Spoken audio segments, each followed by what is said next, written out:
Hello viewer, शिक्षक साथियों नमस्कार। आपने देखना शुरू कर दिया है शिक्षा जगत का सबसे विश्वसनीय चैनल डीएस मिश्रा ऑफिशियल, और आपका अपने चैनल पर एक नए वीडियो सेशन में आपका पुनः हार्दिक स्वागत है। देखिए, अभी का वीडियो जो मैं आपके लिए लेकर के आया हूं वह संबंधित होगा जो बीपीएससी के द्वारा हेड टीचर यानी प्रधान शिक्षक की 40,247 रिक्तियों पर वैकेंसी आई है, उसके पाठ्यक्रम से संबंधित होगा। और उसका जो पाठ्यक्रम है वह टोटल 150 अंकों की परीक्षा होनी है, जिसमें से डीएलएड 75 नंबर की होनी है और बाकी जो सामान्य अध्ययन है वह 75 नंबर का होना है। टोटल परीक्षा 150 की होनी है। तो आज के वीडियो में हम लोग बात करेंगे जो 75 नंबर का डीएलएड की परीक्षा आपकी होनी है। तो पाठ्यक्रम में डीएलएड बहुत ही महत्वपूर्ण हो जाता है, क्योंकि डीएलएड का एक सीमित सिलेबस है और सामान्य अध्ययन का इससे बहुत ही विस्तृत होता है सिलेबस। तो तैयारी दोनों की करनी है, लेकिन यदि डीएलएड पर आपको विशेष ध्यान देनी होगी, क्योंकि जो मेरिट भी बनेगा उसमें यदि 150 की अंकों की परीक्षा में यदि किन्हीं दो अभ्यर्थियों का समान अंक हो जाता है तो उस समय में टाई ब्रेकर के मेधा सूची के रूप में आपके डीएलएड में जिनका अधिक अंक होगा उनको शामिल किया जाएगा। इस दृष्टि से भी डीएलएड आपके तैयारी के व्यू से बहुत ही महत्वपूर्ण हो जाता है। तो आज के हम लोग वीडियो में बात करेंगे कि जो डीएलएड का 75 अंक का सिलेबस है वह आखिर इकाई वाइज हर इकाई का हम लोग देखने वाले हैं कि सिलेबस कहाँ से किस बुक से लिया गया है, कहाँ से हूबहू लिया गया है, और इसके तैयारी के लिए किन किन किताबों को आपको पढ़ना होगा या कहाँ फोकस करके कहाँ से नोट्स बनाना होगा, या यदि किताब या आप यूट्यूब के चैनलों के माध्यम से यदि आप अपनी परीक्षा की तैयारी कर रहे हैं तो कौन सा सिलेबस यदि आप पढ़ रहे हैं तो सही दिशा में पढ़ रहे हैं, और यदि आप सही दिशा में नहीं पढ़ रहे हैं तो इस वीडियो को देखने के बाद आपकी तैयारी सही दिशा में हो जाएगी, इतना पूर्ण विश्वास है। तो आज के सिलेबस में हम लोग हर पॉइंट को देखने वाले हैं कि कौन सा सिलेबस कहाँ से लिया गया है और उसकी संपूर्ण तैयारी आप कैसे बेहतरीन तरीके से कर सकते हैं। इसलिए वीडियो महत्वपूर्ण होने वाला है, वीडियो में अंत तक बने रहेंगे। और यदि हमारे चैनल डीएस मिश्रा ऑफिशियल को अब तक आपने सब्सक्राइब नहीं किया है तो चैनल को सब्सक्राइब करके बेल आइकन को प्रेस कर लेंगे, ताकि आगे भी प्रधान शिक्षक से जुड़ी हुई या शिक्षक जगत से जुड़ी हुई हर एक लेटेस्ट अपडेट और महत्वपूर्ण जानकारी आपको मिलती रहे। तो देखिए, जो डीएलएड का पाठ्यक्रम है वह इकाई वाइज दिया गया है, जिसमें 8 इकाई को शामिल किया गया है, जिसके अंतर्गत पहले इकाई में आपको देख लीजिए कि यह दिया हुआ है बच्चे और बचपन, सामाजिक सांस्कृतिक ऐतिहासिक समझ, बाल अधिकारों का संदर्भ, शिक्षा विद्यालय और समाज, अंतर संबंधों की समझ, विद्यालय में जो है जो समाजीकरण की प्रक्रिया है वह दिया हुआ है, शिक्षा की सामान्य अवधारणा, उद्देश्य, शिक्षा को समझने के विभिन्न अधिकार यानी मनोवैज्ञानिक, समाजशास्त्रीय, दर्शन शास्त्रीय, शिक्षा साहित्य इत्यादि, ज्ञान की अवधारणा, इनको इकाई 1 में शामिल किया गया है। इकाई 2 की बात कर लें तो इकाई 2 में महात्मा गांधी का हिंद स्वराज, सामाजिक दर्शन इत्यादि, गिजू भाई, रविन्द्रनाथ टैगोर, मारिया मोंटेसरी, ज्योतिबा फुले,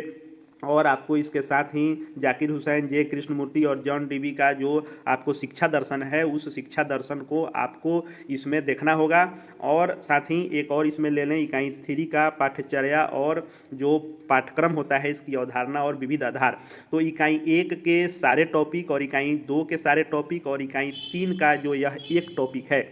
इतने की अगर हम बात कर लें कि यह सिलेबस कहाँ से लेकर के इसमें हूबहू लाइन बाय लाइन रखा गया है, तो आपका जो बिहार डीएलएड का सिलेबस चलता है, तो बिहार में जो डीएलएड का सिलेबस है, तो बिहार डीएलएड का जो फर्स्ट ईयर का सिलेबस है आपको उससे इसको लिया गया है। और बिहार के डीएलएड के फर्स्ट ईयर से कौन सा बुक से यह लिया गया है उसको हम लोग देख लेते हैं। तो आपको F1 जो किताब है यानी फर्स्ट ईयर का जो पहला किताब है जिसका नाम है समाज, शिक्षा और पाठ्यचर्या की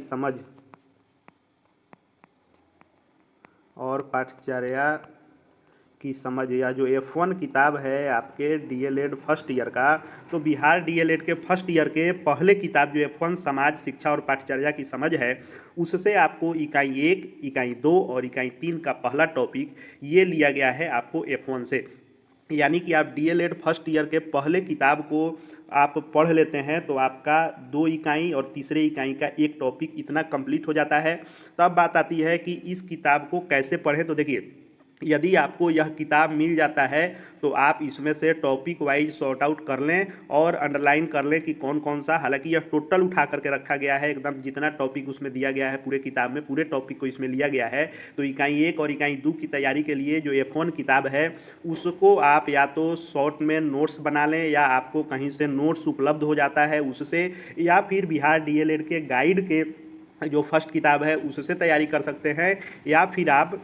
यदि YouTube चैनलों के माध्यम से भी तैयारी कर रहे हैं तो आप ज़रूर यह देख लेंगे कि यह टॉपिक वाइज और उस बुक को देख लेंगे, PDF इत्यादि भी आपको उपलब्ध हो जाते हैं, उसको उपलब्ध कर लेंगे तो आप देखेंगे कि जहाँ भी इस टॉपिक वाइज आपकी तैयारी कराई जा रही है वहाँ से आप निसंदेह इसकी तैयारी कर सकते हैं। यह 2 इकाई F1 से लिया गया है। अब हम लोग बात कर लेते हैं इकाई 3 की। तो इकाई 3 के अंतर्गत इसको हमने देख लिया कि F1 में है, बाकी देख लेंगे। तो जो दूसरा दिया हुआ है, पाठचर्या में कार्य और शिक्षा की भूमिका, बचपन को प्रभावित करने वाले मनोसामाजिक कारक, बाल विकास, वृद्धि एवं विकास, बच्चों के शारीरिक विकास, उसके बाद आपको क्रिएटिविटी दिया हुआ है, खेल से आशय, व्यक्तित्व विकास के विविध आयाम, बच्चों में भावनात्मक संवेगात्मक विकास का पहलू, नैतिक विकास और बच्चे। ये जो टॉपिक दिया गया है आपको इकाई 3 का, ये तो आपको चल गया था F1 किताब में। बाकी जो यह दिया हुआ है यह आपके बिहार DLED फर्स्ट ईयर से ही जो F2 किताब है, दूसरी किताब है जिसका नाम है आपको बचपन और बाल विकास।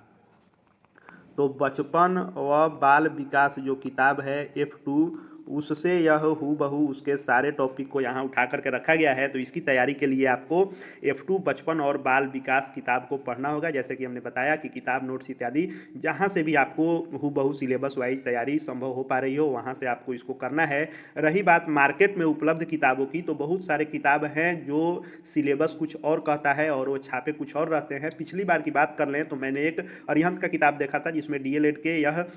हू बहु टॉपिक वाइज दिए गए थे। तो कोई भी किताब आप, ज़रूरी नहीं है कि इसी का किसी का भी, यदि इस टॉपिक वाइज यानी DLED के टोटल सिलेबस को जो फॉलो किया हो, और वह एक चीज़ आपको और ध्यान देना होगा कि DLED की तैयारी आप वन लाइनर प्रश्नों से नहीं कर सकते हैं, क्योंकि DLED से जो 75 नंबर के सवाल आएंगे तो यह सवाल आपको वन लाइनर फैक्चुअल बिल्कुल ही नहीं होंगे। यह जो होगा कॉन्सेप्ट बेसिस पर होगा, और जितने भी आपको कॉन्सेप्चुअल क्वेश्चंस रहते हैं उनके लिए आपको डीपली चैप्टर को पढ़ना ही होगा, क्योंकि BPSC खास करके प्रश्नों को जितना जटिल और घुमा करके देता है, और उसमें भी DLED का जो भी ऑप्शन दिया जाएगा वो आपको एक नज़र देखने में सब सही ही लगता है, उसमें से जो सबसे सटीक आंसर होता है उसको आपको छांट करके बनाना होता है। और उसमें भी BPSC 5 ऑप्शन को लेकर के आता है, जिसमें उपरोक्त में एक से अधिक, और इनमें से कोई नहीं भी खास असर करता है आपकी तैयारी पर और परीक्षा के स्कोर पर। इसलिए आपको डीपली यह F2 किताब से इकाई 3 की तैयारी करनी होगी।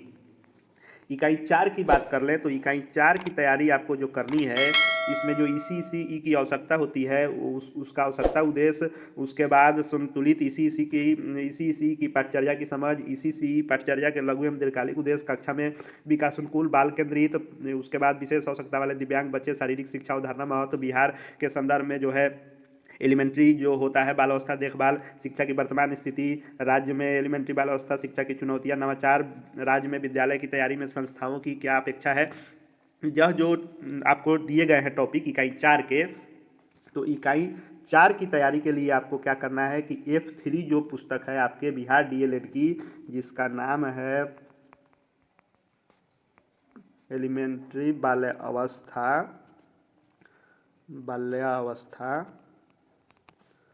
देखभाल और शिक्षा जो है उससे इस पूरे टॉपिक को उठाया गया है। तो यानी आपको इकाई 4 की तैयारी करनी है तो आपको F3 किताब को पढ़ना होगा, और इसी से इस सारे टॉपिक को लिया गया है। आपको मैंने जो पूर्व में बताया, जिस भी माध्यम से यह आपको हुबहू मिलता है, अच्छे से कॉन्सेप्ट बेस पर तैयारी जहाँ से मिल रही हो वहाँ से निश्चित रूप से आप तैयारी कर सकते हैं। इकाई 5 की बात कर लें तो इकाई 5 और 6 की बात कर लें तो 5 में जो दिया गया है विद्यालय संस्कृति, शिक्षा के अधिकार, समावेशी शिक्षा, कला समय की शिक्षा, कक्षा कक्ष शिक्षण प्रकृति, पाठ से आगामी क्रियाएं, विद्यालय में आकलन मूल्यांकन, शिक्षक वृत्तिक विकास, विद्यालय में नेतृत्व व्यवस्था, 5वां इकाई। और छठी इकाई की बात कर लें तो जितनी भी संस्थाएं होती है शैक्षणिक और जो आपके विद्यालय से संबंधित जो होती है, CRCC, BRC, डायट, PTCE, उसके बाद यहाँ बात कर लें तो SCERT, BEPC, उसके बाद बिहार बोर्ड जो BACB है उसका जो है आपको, और संस्कृत बोर्ड, उसके बाद जो खुला बिहार मुक्त विद्यालय है, इन सब टॉपिक को यानी इकाई 5 और इकाई 6 की तैयारी आपको करनी है। इसकी तैयारी आपको हो जाएगी F4 किताब, जो चौथा किताब है बिहार DLED फर्स्ट ईयर का, जिसका नाम है विद्यालय संस्कृति परिवर्तन विद्यालय संस्कृति परिवर्तन और शिक्षक विकास, और शिक्षक विकास जो किताब दिया हुआ है उससे आप तैयारी कर सकते हैं। यानी इकाई जो हेड टीचर के सिलेबस का इकाई 5 और 6 है, इसकी तैयारी आपको F4 किताब से होगी। और F4 किताब का हूबहू टॉपिक यहाँ पर सिलेबस में उठा करके रखा गया है। अब 7वें और भी इसमें जो भी है इसी से दिया हुआ है, NCT इत्यादि, CBSE और NCT इत्यादि की जो भी इसमें टॉपिक है वो आपको F4 किताब से दिया गया है। उसके बाद यदि हम 7वें इकाई की बात कर लें तो जो 7वां इकाई दिया गया है, भारतीय समाज में समावेशन, अपवर्जन, कक्षाओं में विविधता, समावेशी शिक्षा, समावेशी शिक्षा में विशेष आवश्यकता वाले बच्चों का संदर्भ, शिक्षा व्यवस्था, जेंडर विभेद, जेंडर संवेदनशीलता, समता समानता, शिक्षकों की अस्मिता, जो ये टॉपिक इकाई 7 के अंतर्गत दिए गए हैं। तो आपको प्रधान शिक्षक के इकाई 7 की तैयारी करने के लिए आपको बिहार DLED फर्स्ट ईयर के ही F6 किताब से आपको तैयारी करनी होगी, जिसका नाम है शिक्षा में जेंडर और समावेशी, शिक्षा में जेंडर और समावेशी परिप्रेक्ष्य, समावेशी परिप्रेक्ष्य के लिए जो यह किताब दिया हुआ है F6, इससे आपको इकाई 7 की पूर्ण तैयारी हो जाएगी। तो इकाई 7 के हर टॉपिक के तैयारी के लिए F6 आपको पढ़ना होगा। जिस भी माध्यम से यह हूबहू टॉपिक आपको मिल रहा है वहाँ से आप तैयारी करेंगे तो सही दिशा में तैयारी कर सकते हैं।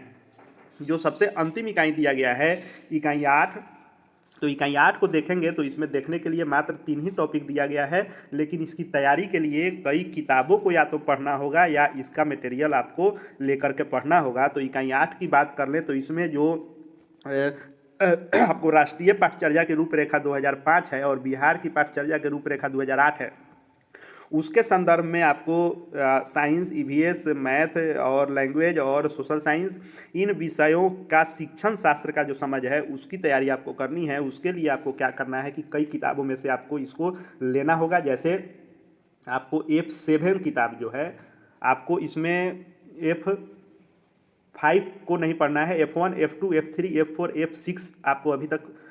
वहाँ से दिया गया था सिलेबस। F7 की बात कर लें तो इसमें दिया हुआ है गणित का शिक्षण शास्त्र, गणित का शिक्षण शास्त्र, और इसमें एक टॉपिक दिया गया है कि राष्ट्रीय पाठ्यचर्या की रूपरेखा 2005 और बिहार की पाठ्यचर्या की रूपरेखा 2008 के संदर्भ में, वहाँ से इस टॉपिक को सिर्फ आपको F7 से पढ़ना होगा। F8 में आप जाएंगे तो F8 में आपको मिलेगा हिंदी,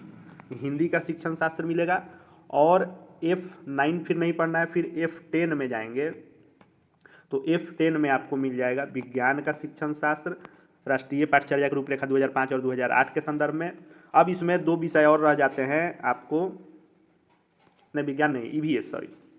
EVS में जाएंगे आप तो EVS का शिक्षण शास्त्र आपको F10 से मिल जाएगा। तो फर्स्ट ईयर के आपके किताब से यह दिया हुआ है। सेकेंड ईयर से क्या आपको देखना होगा, तो विज्ञान और सामाजिक विज्ञान 2 विषय 1 to 5 में नहीं होते हैं, 6 to 8 में होते हैं, इसलिए यह DLED के सेकेंड ईयर के सिलेबस में आपको मिलता है। तो सेकेंड ईयर में जो कई सारे विषय जैसे आपको गणित, science, social science, Hindi, Sanskrit, Urdu, Maithili इत्यादि में से जो एक विषय चुन करके आपको लेना होता है बिहार DLED में, तो उसमें से आप सेकेंड ईयर में जाएंगे तो सेकेंड ईयर का S9B जो है, S9B में आपको दिया हुआ है विज्ञान का शिक्षण शास्त्र जो किताब है, उससे आपको इसमें विज्ञान के संदर्भ में पढ़ना होगा। और S9C जो है वह आपके सामाजिक विज्ञान के संदर्भ में आपको दिया हुआ है, राष्ट्रीय पाठ्यचर्या 2005 और बिहार की पाठ्यचर्या की रूपरेखा 2008। तो यहाँ से आपको तैयारी करनी होगी, या आप सोशल मीडिया के माध्यम से भी PDF उपलब्ध कर सकते हैं इन सभी विषयों की। बिहार पाठ्यचर्या रूपरेखा 2008 और राष्ट्रीय पाठ्यचर्या की रूपरेखा 2005 का PDF आपको ऑनलाइन भी मिल जाएगा, या जिस कोचिंग संस्थान से यदि आप पढ़ रहे हैं ऑनलाइन, या आप गूगल सर्च करके भी इसको NCF होता है राष्ट्रीय पाठ्यचर्या की रूपरेखा, NCF और BCF बिहार पाठ्यचर्या की रूपरेखा आपको PDF में सर्च करेंगे NCF 2005 और BCF 2008, तो PDF आपको इसका उपलब्ध हो जाएगा। तो इन किताबों को सेकेंड ईयर या फर्स्ट ईयर का F7, F8 और F10 या आपको S9B, S9C को अलग अलग पढ़ने की जरूरत नहीं होगी। अब 2 टॉपिक और बच गया इकाई 8 का, शिक्षण अधिगम में ऑडियो वीडियो का जो उपयोग और महत्व है, और सीखने की योजना एवं विद्यालय के अन्य कार्य के साथ ICT का एकीकरण। तो इसके लिए आपको क्या पढ़ना होगा, तो DLED फर्स्ट ईयर का ही F12 किताब है जिसका नाम है शिक्षा में शिक्षा में सूचना एवं संचार तकनीकी यानी ICT। तो आपको शिक्षा में ICT बुक है, इससे आप इसकी तैयारी कर सकते हैं। तो हमने देखा कि आपको जो तैयारी करनी है, आपको DLED की जो 75 अंकों की तैयारी करनी है, यदि डीपली आपको बुक से पढ़ना है तो फर्स्ट ईयर से आपको पढ़ना है, वह पढ़ना है आपको F1 पढ़ना है, F2 पढ़ना है, F3 बुक पढ़ना है, F4 बुक पढ़ना है और F6 पढ़ना है। और साथ ही साथ आपको NCF BCF के लिए F7 और F8 का टॉपिक सिर्फ पढ़ लेंगे, BCF NCF और F10 पढ़ना है। सेकेंड ईयर की बात कर लें तो S9B पढ़ना है, S9C पढ़ना है और ऑडियो वीडियो वाला जो टॉपिक है उसके लिए आपको फर्स्ट ईयर का ही F12 पढ़ना है। यानी F1, F2, F3, F4, F6, F7, F8, F10, F12 और सेकेंड ईयर का S9B, S9C इतने बुक से हूबहू सिलेबस रखा गया है। तो देखने में यह 8 इकाई दिख रहा है, लेकिन पूरे DLED को इसमें समाहित किया गया है। तो जैसा कि मैंने बताया कि DLED के जो 75 अंकों के सवाल आएंगे वह आपको कॉन्सेप्ट बेस पर आएंगे। तो जितने भी कॉन्सेप्चुअल क्वेश्चन रहते हैं उसके लिए आपको विस्तृत पढ़ना ही होगा। आप चाहेंगे कि ऑब्जेक्टिव किसी भी गाइड से या यूट्यूब के माध्यम से वन लाइनर सिर्फ पढ़ के परीक्षा में सफलता मिल जाएगी, तो मेरे ख्याल से बहुत मुश्किल होगा। क्योंकि जो आप ऑब्जेक्टिव पढ़ के रट के जाएंगे वन लाइनर, वह परीक्षा में हूबहू तो आएगा नहीं, BPSC उस प्रश्नों को घुमाएगा तो वहाँ आप फंस जाएंगे। लेकिन पहले यदि आप डीपली या तो जो मैंने बताया बिहार DLED के बुक से या नोट्स से या उसके गाइड से या किसी भी चैनल के माध्यम से या मार्केट में उपलब्ध किताब जो इस सिलेबस को फॉलो कर रहे हो, यूट्यूब पर भी बहुत सारे तैयारी के चैनल हैं या किताब भी मार्केट में बहुत आपको उपलब्ध हैं, लेकिन उसमें से कुछ एक ही हैं जो इस सिलेबस को टॉपिक वाइज और सही से फॉलो कर रहे हैं। तो यह चुनना सबसे बड़ी आपके लिए चुनौती है कि कौन सा तैयारी का माध्यम हम अपनाएं। इसीलिए मैं यह वीडियो लेकर के आया हूं कि आप तैयारी किसी भी माध्यम से करें, लेकिन निश्चित रूप से आप इस सिलेबस को जो फॉलो कर रहे हैं उसी से करें। और मार्केट से कभी भी बुक खरीदने जाएं तो यह वीडियो यदि आपने देख लिया है तो ज़रूर आप जा करके देखें कि इन किताबों को कौन फॉलो करके प्रिंटिंग किया है, उसी को खरीद करके आप निश्चित रूप से देखें। यह 75 नंबर की अच्छी तैयारी आपके लिए बहुत ही फायदेमंद साबित होगी परीक्षा में, क्योंकि यह तो सिलेबस बड़ा है ही, लेकिन जब 75 नंबर समान अध्ययन की बात करेंगे तो इससे भी वह बहुत विस्तृत और बृहत है और प्रश्नों का कोई अता पता नहीं रहता है कि किधर से आएगा। लेकिन इसका है कि यदि हमने जैसे बताया वैसे आप तैयारी कर लेते हैं तो इसी में से आएगा। साथ ही साथ हमारी भी कोशिश है इसकी तैयारी में मैं हूँ कि आपके लिए DLED और सामान्य अध्ययन दोनों की तैयारी से संबंधित वीडियो मैं आपके लिए लेकर के आऊँ। और यदि आपने अब तक फॉर्म नहीं भरा है तो इसके पूर्व में मेरे द्वारा लाया गया है वीडियो कि प्रधान शिक्षक का फॉर्म कैसे भरें। इसकी जो रजिस्ट्रेशन की प्रक्रिया है, जिन्होंने 2022 में फॉर्म फिलअप किया था वे या जो नहीं फॉर्म किए थे पहली बार इस बार फॉर्म भर रहे हैं, दोनों के लिए कैसे अलग अलग रजिस्ट्रेशन का उसमें स्टेप बाय स्टेप कैसे करना है उसका वीडियो मेरे द्वारा पूर्व में लाया गया है। साथ ही साथ मेरे प्ले लिस्ट में जाएंगे और जो हेड टीचर का एक सेक्शन मैंने बनाया है, तो प्रधान शिक्षक वाले सेक्शन में जाकर के अन्य महत्वपूर्ण वीडियो को देख सकते हैं। अगला वीडियो मैं लेकर के आऊँगा, कोशिश है कि जो 75 नंबर समान अध्ययन से आना है, तो समान अध्ययन की तैयारी के लिए आपको किस किस टॉपिक को पढ़ना होगा, कहाँ कहाँ से प्रश्न आएंगे, किस विषय से कितने प्रश्न आएंगे और उसकी तैयारी आप किस माध्यम से किन टॉपिक को देखकर कम समय में अच्छे से कर सकते हैं। तो 75 नंबर DLED के सिलेबस पर हमने इसमें विस्तृत चर्चा की। अगला में हम 75 नंबर के समान अध्ययन की विस्तृत जो है आपके लिए चर्चा को लेकर के आएंगे। इसलिए आगे भी चाहे वह हेड टीचर हो या शिक्षा से किसी प्रकार का वीडियो संबंधित हो या आपको शिक्षकों से संबंधित शिक्षक जगत को पूर्णतः समर्पित चैनल DS मिश्रा ऑफिशियल द्वारा आपके लिए हमेशा लाए जाते हैं और आगे भी लाए जाते रहेंगे। इसलिए चैनल से जुड़ जाएंगे, चैनल को सब्सक्राइब करके बेल आइकन को प्रेस कर लेंगे और हमारे Telegram channel DS Mishra official से भी जुड़ जाएंगे। उसका लिंक डिस्क्रिप्शन बॉक्स में है, ताकि जो भी PDF इत्यादि इसके तैयारी से संबंधित मेरे पास उपलब्ध होते जाएंगे मैं आपको उपलब्ध करवाता जाऊँगा। इस वीडियो को देखने के लिए आपका बहुत बहुत धन्यवाद।